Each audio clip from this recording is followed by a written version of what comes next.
Okay, so I've already told you about the battery issue. Now, that is a big con about this M249 MK2. There is a way to work around it. Alright.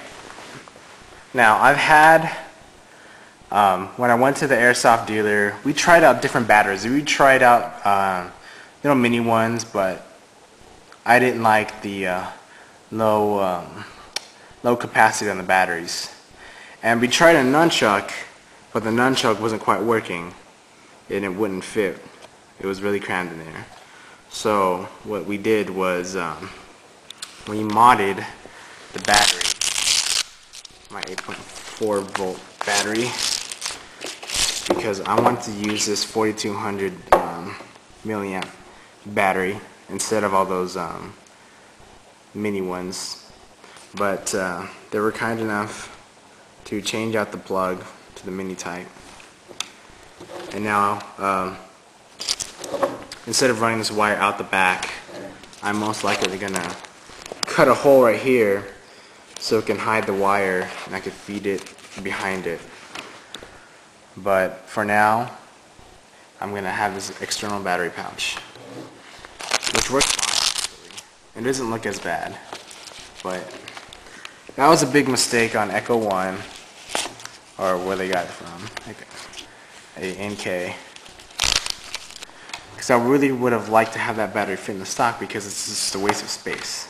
You know, you should have been able to fit a large battery in there. But otherwise, I'm impressed with the rate of fire. And here, I'm just going to do a demonstration of the rate of fire with the stock battery. So with the stock battery, this is how it's going to sound like. And then with the 8.4 volt, you will get pretty much the same results. But you will have a longer lasting battery. Actually, the rate of fire is a little bit faster. Okay, so if you want to go this route, then I would suggest it. It's a lot better than having to buy, let's say, a different stock or something. But I'm happy with that result. Now, what else am I missing? Okay, the charging handle. Now the charging handle, of course, is spring powered. You just pull back on it. Oops. Okay, you can do all you want because it's pretty sturdy. It's not going to break. And this part is slamming against the silver part right there, so you won't have to worry about it breaking like let's say an MP5 would. But that adds a little fun factor to the gun.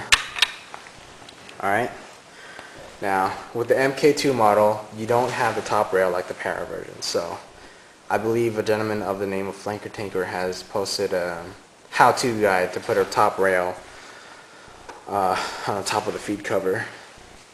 So you can check that out. I'm going to check that out too. Alright. So, to wrap it up, the cons are it's built really solidly. You have some upgrade options to your advantage, both externally and internally. You can change out that ugly blaze orange flash hider by removing it, or just putting a halo silencer from Madball. It'll just fit over the flash hider. You can swap out the spring, because you can just lift this up and remove this pin, and you can swap out the spring easily. And the hop up is easy to adjust. I'm not quite sure the full range of this gun yet, because I haven't fielded it yet, and due to the limited range of my backyard, I don't have enough distance to shoot it and see what the effective range is. I would say the cons are the box mag, the sound activated mode isn't all that great, and it'll misfeed quite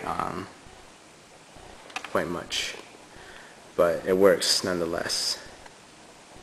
Okay, and